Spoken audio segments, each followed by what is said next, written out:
I'm going to give you 3 magic items that you can use in your next campaign, and these also happen to be service awards for 2024, the first one for DMs at Adventure League. So the very first one I'm going to talk about is Sage's Signet. Now, signets are usually rings, right?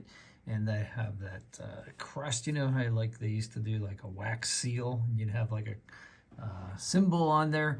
Well, that's what this is. And it's from the Book of Many Things. And here it says, this gilded ring bears beautiful engraving and is imbued with powers of keen wisdom and foresight.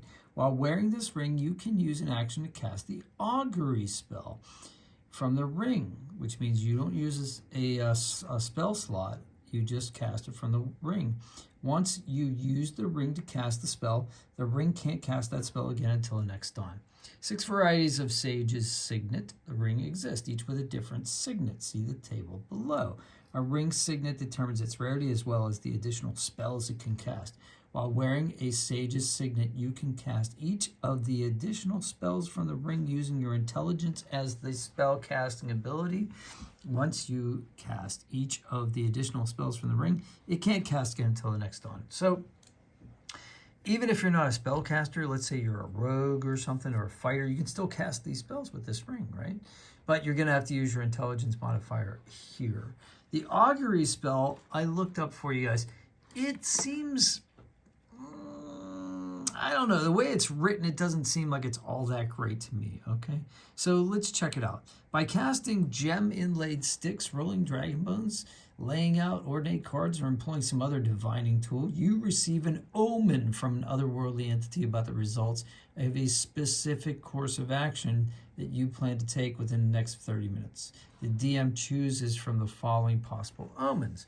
Wheel for good results, woe for bad results, wheel and woe for good and bad results, nothing for results that aren't especially good or bad. The spell doesn't take into account any possible circumstances that might emerge or change the outcome, I should say, such as casting of additional spells or loss of or gain of a companion. If you cast the spell 2 or more times before completing the next long rest, there is a cumulative 25% chance of each casting after the first that you get a random reading. The DM makes this roll in secret. Okay, so basically, think of like the Oracle at Delphi, right? Is it going to be a good omen for us to go into battle? Maybe. Or the augury. What augury actually comes from is the ancient Romans, like cutting open animals and reading their entrails, and also looking at things in the sky and determining like clouds and rain, and it's a very strange thing. So it's not very accurate. Even in D&D, they're saying that it's kind of it's like the magic 8 ball. Some signs point to yes. Murky at this time, ask again later, right? So let's look at some of the other spells that you can cast using this for the signet ring for like the specific rings. So there's 6 different ones, right? So the bear is very rare, that rhymes, and you can use this spell to use enlarge, reduce, or polymorph. That is huge. I mean, you can like change into creatures. You can make yourself larger or smaller if you want to get like under a door or through a lock, or you make yourself larger if you just want to like intimidate your enemies, that sort of thing. That's pretty amazing. The signet that has a heart on it is also very rare, and you can cast Aura Vitality or Cure Mass Wounds. That's pretty amazing. Lion is awesome, very rare. Destructive Wave or Fireball. Everybody wants Fireball, the most popular spell, in my humble opinion, in D&D. Tell me if I'm wrong. Serpent, rare. Fear and Hex, that's pretty wild. Songbird, rare. Charm, Person, or Hypnotic Pattern, that seems pretty nice. And Wolf, very rare. Freedom of Movement or Pass Without Trace. That also makes sense for a wolf. So you can see it's the augury spell may not be very useful, or maybe kind of like, depending on the DM and how you use it, but the other ones are pretty good.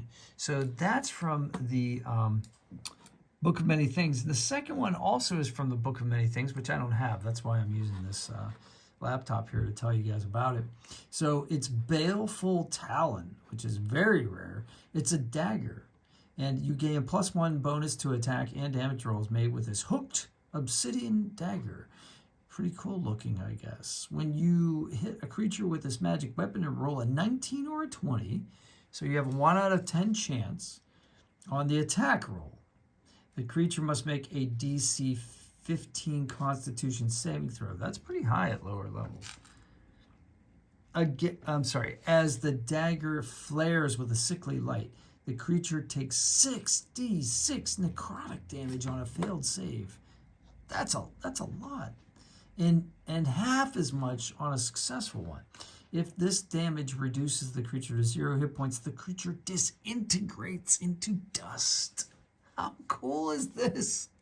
Could you imagine being a rogue with this weapon and just like, bam, 1920, there you go. I mean, that's pretty awesome flavor. I love the description of the dagger. I'd love to see a picture of it. If you guys know where there is one, put it in the comments below. I'd love to see it. And the last one I saved for you is one that I'm actually going to pick up once I get 40 hours, because that's what I need to pick it up.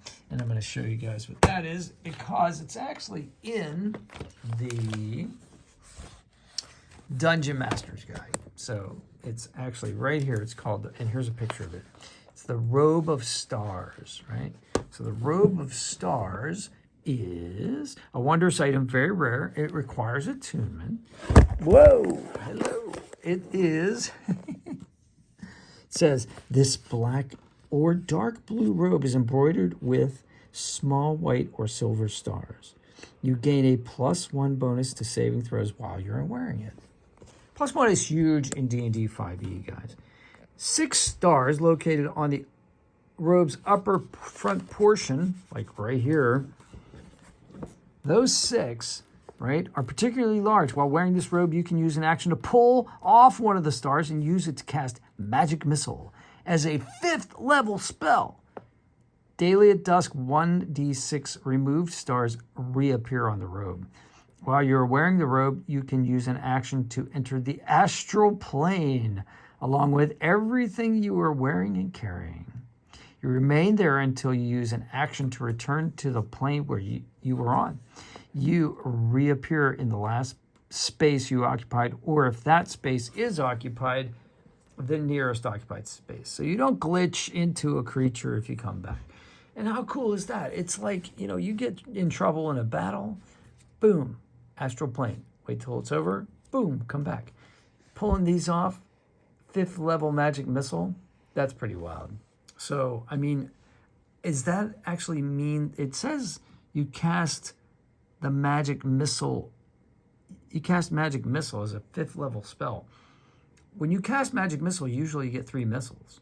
So I'm wondering if you actually have 18 of these 5th level missiles that you can cast while wearing this by pulling one of these off, or all 6 of them. If you're going to use 18, that's pretty crazy. And I love the flavor of the robe, because actually I have a character where I'm playing an astral elf, and this will fit him perfectly. All right, if you have any questions or comments, put them below. Thank you for liking the video and subscribing. And I gotta tell you, I really like doing these, and I'm learning a lot. So I might do some more of these magic item things. And if anybody's out there, it's a DM wants to collaborate, I've been interested in collaborating with some YouTubers that do D&D. So give me a buzz, and I'll talk to you on the next one. Have a great day.